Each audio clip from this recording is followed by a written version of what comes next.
All right, welcome to the December movie reviews. And this month we're having a look at the Alchemist Cookbook and The Witch. Do enjoy. The Alchemist Cookbook, directed by Joel Potricus, isn't a film that hands you its meaning. It doesn't draw sigils for you, it doesn't explain what's real and what's imagined, and it never confirms whether the occult forces at play are literal or psychological. Instead, it lets you sit with the ambiguity until it crawls under your skin. For anyone steeped in the occult or even just familiar with the ways magicians talk about spirits, pacts, or the consequences of working alone without grounding, the film feels uncomfortably honest. Not because it portrays magic inaccurately, far from it, but because it captures the lived texture of sorcery, isolation, fixation, hunger, and the dangerous sense that you might be talking to something that's finally talking back. The story follows Sean, a young man who has separated himself from society and taken up residence in an abandoned trailer deep in the woods. His life is a ritual of improvisation, scavenged food, makeshift tools, alchemical experiments conducted with scrapyard equipment, and long stretches of silence that feel like a vigil more than a lifestyle. From the opening scenes, it's clear Sean hasn't just retreated from the world, he's turned towards something else, something old, and something that answers. The brilliance of Potricus's direction lies in how he refuses to sensationalize Sean's occult practice. There are no glowing sigils, no grand incantations, no CGI spirits swirling around. Sean's alchemical work looks like what most practitioners would recognize: repetition, patience, tinkering, and a heavy reliance on symbolism rather than spectacle. His little DIY lab is half chemistry set, half devotional altar. Jars of ingredients, carefully measured powders, cryptic notes scrawled on notebooks. It has the quiet authenticity of someone who believes that intent, attention, and willingness to sacrifice comfort are the real engines of magic. That sense of realism extends to the film's pacing. The occult is slow, it doesn't erupt, it simmers. Potricus honors that, letting scenes linger in monotony. Sean tinkers, Sean feeds his cat, Sean mixes materials, Sean conducts rituals with the seriousness of someone who doesn't need an audience. This is what the occult looks like when no one is watching. It's not fireworks, it's devotion. But Sean isn't just a hermit, he's someone who has stepped into the classical alchemist's role, the outsider who seeks transformation through knowledge the world doesn't want to acknowledge. And like many who walk that path without support, he's slipping. The film blurs psychological instability with metaphysical interference so tightly that you're forced to consider the possibility that both can coexist. That's one of the core occult truths the movie nails with unsettling accuracy. If you knock on enough doors, something might very well open, but you'd better be ready for what you're invited in. Throughout the film, Sean conducts what appears to be a pact ritual. He calls on something unseen, promising offerings in exchange for power or results. In fact, at one point, quite round about the middle of the movie, you realize that he's actually calling on Belial, or as you guys in America say, Belial. But the details are never really explained, and they don't need to be. Anyone familiar with traditional spirit work will instantly recognize what's happening: the creation of a contract, the offering of value, the expectation of reciprocity, and the danger when one side fails to uphold their end. The movie grounds this in material terms. When things begin to go wrong, it isn't theatrical, it's mundane. Offerings go missing, supplies run out, noise from the woods interrupts the silence. Sean's world starts to fray at its edges. The occult in Potricus's world doesn't blow open the gates of hell. It leaks. It intrudes quietly, the way a presence might settle behind you when you're working alone and too tired to realize you're not alone anymore. There's a moment where Sean attempts to renegotiate his pact. The way he speaks, half desperate, half demanding, feels painfully real. Magicians talk to spirits with a blend of reverence and stubbornness, and the film captures that push-pull dynamic perfectly. He isn't summoning a demon in the Hollywood sense. He's engaging with a force that responds according to rules he's only partially understood. The psychological tension ramps up precisely because the film never confirms whether that force is real, but for Sean, it is real, and his behavior tracks exactly like someone who has crossed a boundary and now can't find the way back. Another a strong occult thread running through the film is the idea of personal unraveling as a byproduct of magical pursuit. Many traditions warn about the dangers of working without grounding, community, or guidance. The Alchemist Cookbook takes that warning and turns it into narrative structure. As Sean's isolation deepens, so does his mental instability. And the film makes you ask a difficult question. Is he unstable because he's dealing with spirits, or is he dealing with spirits because he's unstable? The occult doesn't offer neat answers in real life, and neither does the film. The creature or presence, which we assume is Belial, that haunts the final act, is never shown clearly, and that's intentional. Patricus knows that the unknown is more frightening than any rendered monster. For practitioners, this is undeniably resonant. When working with spirits, ambiguity is normal. Symbolic experiences, half-glimpsed entities, and ritual side effects never manifest with tidy edges. The film leans into this, letting fear grow out of the intangible. In the occult, contact is rarely direct, it's more like interference on the line. Sean's cat, Casper, becomes a subtle but important component of the film's occult language. Animals in magical narratives often act as barometers, familiars, guardians, or warning systems. Casper's reactions communicate more about the presence in the wood than any shot ever could. It's a clever nod to traditional witchcraft without ever actually saying the word. As the film accelerates toward its final sequence, the pact collapses and the consequences close in. Sean refuses to give the spirit what it wants, and the spirit responds with escalating pressure. This is one of the most pointed lessons the film delivers. When you enter a magical agreement, you're responsible for the terms. The film doesn't judge Sean, but it doesn't protect him either. Powers invoked have to be satisfied. That's not a moral, that's just a rule.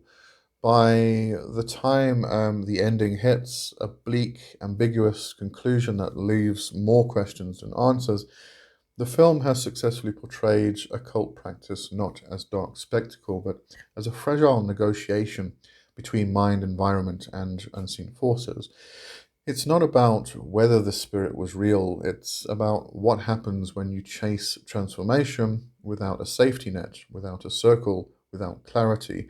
It's about what the occult looks like when no one is there to witness the descent. The Alchemist Cookbook isn't a horror movie in the jump scare sense. It's a horror for people who understand that the occult isn't dangerous because demons leap out at you. It's dangerous because you might lose yourself when you're digging. In that way, the film stands as one of the rare cinematic portrayals that treats magic as something lived rather than performed.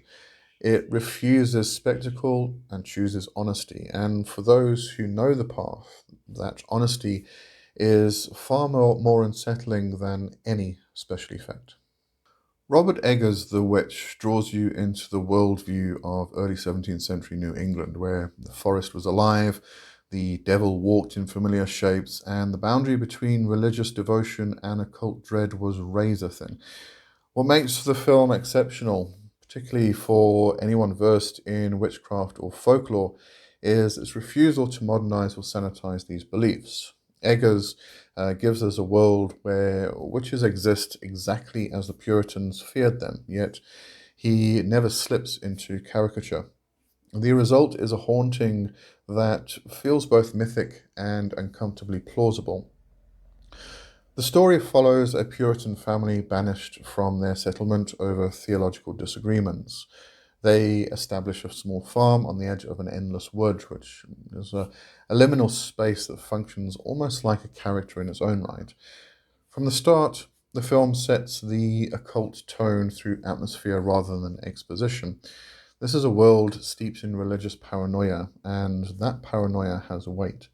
For practitioners, the first act feels like watching a community attempt to suppress gnosis by drowning in doctrine.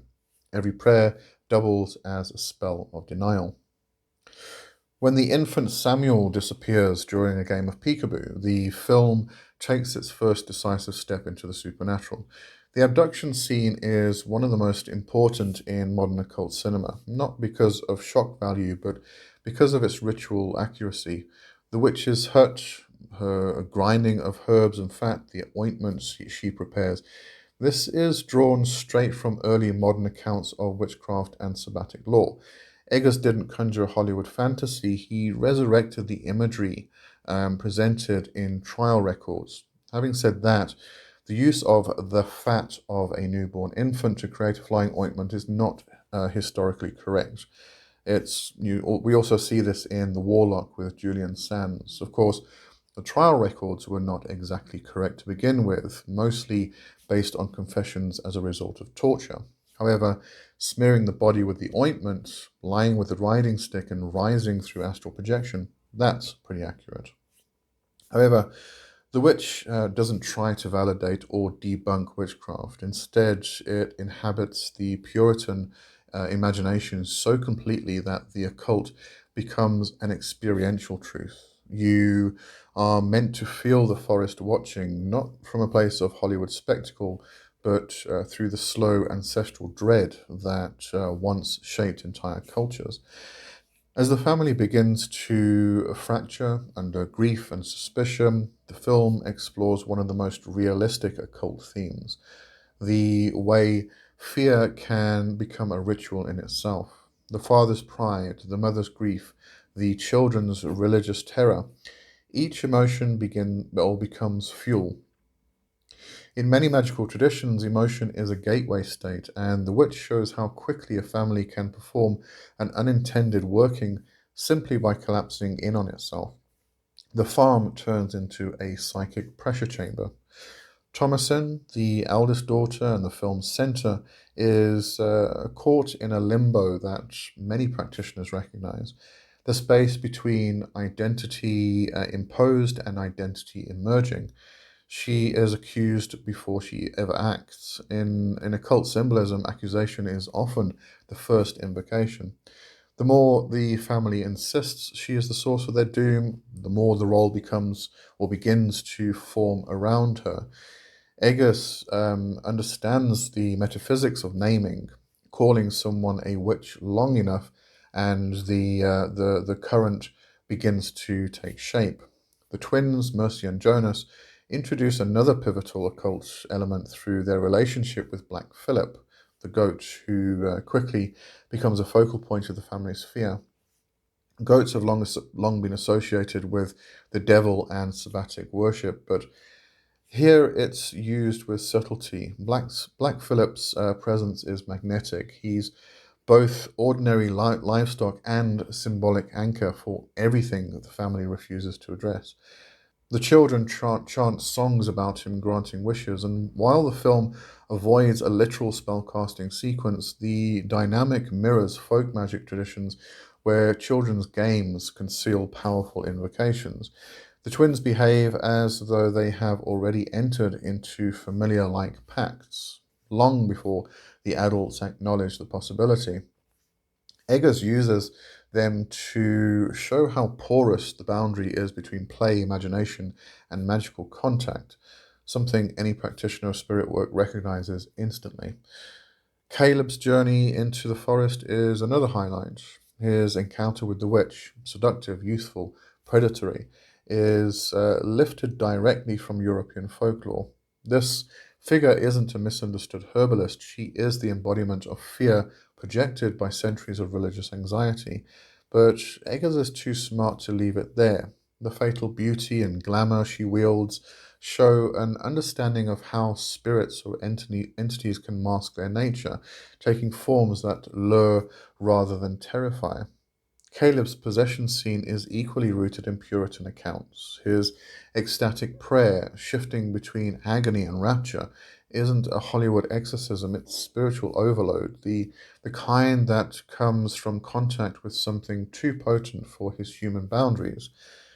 As the film progresses, the family self destructs under the weight of suspicion. The collapse feels inevitable, not because of supernatural manipulation, though it's present, but because their worldview is designed to implode. The Puritan cosmology is one where the devil is never far away, and any deviation, any misstep is a portal for corruption. This is the kind of environment where magic thrives, not because someone casts a spell, but because belief bends reality. Eggers uses that tension masterfully. The final act brings the film's occult themes into sharp focus. After the deaths of her family, Thomasin sits alone in the kitchen, covered in blood, stripped of every identity forced upon her. When Black Phillip finally speaks, the moment is chilling, not for its shock, but for its accuracy. His question, "Wouldst thou like to live deliciously?" is the distilled essence of every deal-making spirit in folklore. It's intimate, persuasive, and quietly transactional. Spirits don't coerce, they offer, and willingness is the gate. The signing of the book is another powerful folkloric motive. Eggers treats it not as a cheap satanic trope, but as a ritual of transformation. It echoes historical pacts, the offering of one's name, the acceptance of a new one, the shifting of allegiance from imposed authority to personal power.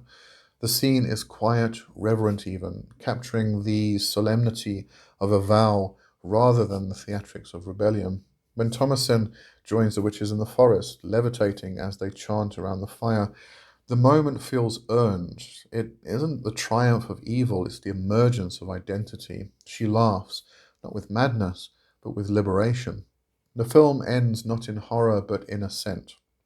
For people familiar with witchcraft, it reads not as a moral warning, but as a mythic transformation. A woman choosing herself in a world that gave her no space to exist. What makes The Witch so potent from an occult perspective is its respect for the worldview it portrays. Eggers doesn't mock the Puritans or romanticize the witches. He allows both cosmologies to coexist, one defined by fear, the other by freedom, each with its own price. The film becomes a ritual in itself, a slow initiation into a world where the unseen is always present, where belief shapes destiny, and where the forest watches with ancient, patient eyes. In a genre that often misrepresents magic, the Witch stands apart. It treats the occult with seriousness, historical authenticity, and an understanding of how magic actually feels: subtle, symbolic, seductive, and dangerous. It's not horror because witches are evil, it's horror because the world that creates them is. And thank you for watching this month's review. Hope you enjoyed that. I think everybody enjoys The Witch, so it was about time I got around to doing that one. Okay, and I'll see everybody next month. Cheers for now. Bye bye.